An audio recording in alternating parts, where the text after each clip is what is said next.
एक बिलियनर एक डूबते हुए होलसेल वेयरहाउस में घुसा। ठीक उसी वक्त जब थका हुआ ओनर चिल्ला रहा था। उसने अभी अभी अपने इकलौते मैनेजर को पीछे के दरवाजे से इन्वेंट्री चुराते हुए रंगे हाथों पकड़ा था। बिलियनर शांति से आगे बढ़ा और उसने मैनेजर के हाथ में $2000 कैश थमा दिए।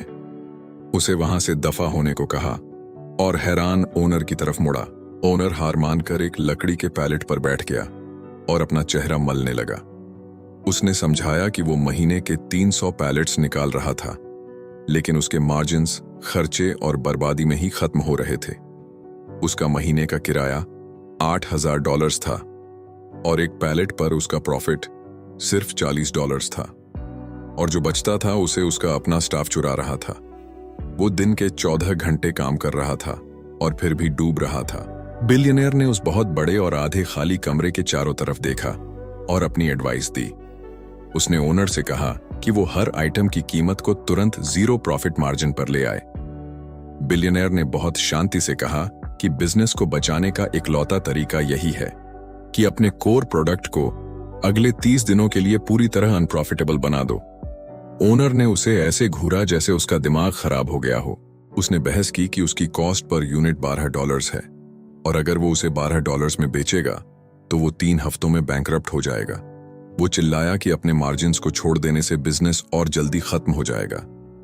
बिलियनर पूरी तरह शांत रहा। उसने एक चौक उठाई और कंक्रीट के फर्श पर लिखना शुरू किया। पुराना सिस्टम, 300 पैलेट्स को $40 से मल्टीप्लाई करो तो होते हैं $12000, जो मुश्किल से बेसिक खर्चे पूरे कर रहे थे। उसने नया सिस्टम ड्रॉ किया। स्टेप 1, अपनी मेन इन्वेंट्री को बिल्कुल $12 में बेचो और अपनी अनबीटेबल प्राइसिंग से शहर के हर रिटेल बायर को अपनी तरफ खींचो। स्टेप 2, उन बायर्स से महीने की $200 की मेंबरशिप फी लो ताकि उन्हें 0 मार्जिन प्राइसिंग का एक्सेस मिल सके। स्टेप 3, सप्लायर्स से महीने की $500 की स्टोरेज फी लो ताकि वो इस हाई वॉल्यूम लोकेशन पर अपना सामान रख सकें।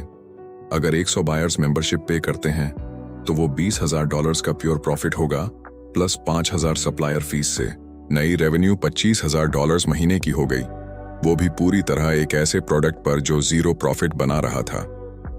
3 महीने बाद वेयरहाउस पूरी तरह से एक अलग मशीन बन चुका था। फोर्कलिफ्ट्स लगातार चल रहे थे, बाहर डिलीवरी ट्रक्स की लाइन लगी थी और मेंबरशिप बहुत तेजी से बढ़ गई थी। ओनर थोड़ा कड़वाहट से हंसा और बोला कि रेवेन्यू 3 गुना हो गई है, लेकिन वो 2 हफ्तों से सोया नहीं है। बिलियनर ने धीरे से सिर हिलाया और कहा कि तुमने अपनी इनकम तो फिक्स कर ली है, लेकिन क्योंकि तुम अभी भी खुद ही सिस्टम हो, इसलिए अब तुम एक हाई पेइंग जेल चला रहे हो। बिलियनर ने एक नोटपैड निकाला और बाहर निकलने का रास्ता मैप करना शुरू किया। सबसे पहले उसने ओनर से कहा कि वो अपने 3 कोर प्रोसेसेस को डॉक्यूमेंट करे और ठीक से लिखे कि इन्वेंट्री कैसे रिसीव करनी है, मेंबरशिप्स कैसे प्रोसेस करनी है और ऑर्डर्स कैसे डिस्पैच करने हैं।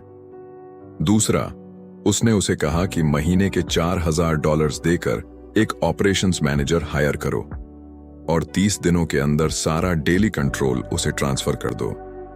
तीसरा, उसने समझाया कि मैनुअल ट्रैकिंग को हटाकर एक ऐसा इन्वेंट्री सिस्टम लाओ जो अपने आप मेंबर्स को बिल करे और स्टॉक को रीऑर्डर करे। ये लॉजिक बिल्कुल सही था। मैनेजर को हायर करने की कॉस्ट $4000 थी, लेकिन इससे दिन के 12 घंटे फ्री हो गए। उन 12 घंटों का इस्तेमाल एक दूसरा वेयरहाउस खोलने में किया जाएगा। जब वो दूसरी लोकेशन बिल्कुल उन्हीं स्टैंडर्ड ऑपरेटिंग प्रोसीजर्स का इस्तेमाल करके खुलेगी, तो वो महीने की रेवेन्यू में $30000 और जोड़ देगी। $4000 की इन्वेस्टमेंट ने $30000 का रिटर्न बना दिया। 6 महीने बाद ओनर किसी फोर्कलिफ्ट के आसपास भी नहीं था। एक ट्रेंड मैनेजर सुबह की शिफ्ट्स चलाता था, सॉफ्टवेयर बिलिंग संभालता था और दूसरा वेयरहाउस पूरी तरह ऑपरेशनल था। ओनर एक शांत ऑफिस में बैठकर तीसरे लीज की बात कर रहा था और डेली ऑपरेशन से पूरी तरह बाहर था। 6 महीनों के अंदर वो सिस्टम 2 लोकेशन से महीने का $60000 से ज्यादा ऑटोमेटेड प्रॉफिट बना रहा था। पैसा लेवरेज को फॉलो करता है, लेकिन आजादी सिस्टम्स को फॉलो करती है। गरीब लोग इसलिए फंसे रहते हैं क्योंकि उन्हें लगता है कि अपनी इनकम बढ़ाने का इकलौता तरीका कड़ी मेहनत है। अमीर लोग समझते हैं कि प्राइसिंग साइकोलॉजी पैसा लाती है, लेकिन स्टैंडर्ड ऑपरेटिंग प्रोसीजर्स आपको आपकी जिंदगी वापस देते हैं। एक असली बिजनेस वो है जिसे आप ओन करते हैं और वो आपकी गैर मौजूदगी में भी चलता है। अब ध्यान से सुनिए, हम बिजनेस समझना बहुत आसान बनाते हैं, इसलिए अब कोई बहाना नहीं चलेगा। शायद आपको ये चैनल दोबारा ना मिले, इसलिए सब्सक्राइब करें और आने वाले सभी वीडियोस के लिए बेल आइकॉन को इनेबल करें।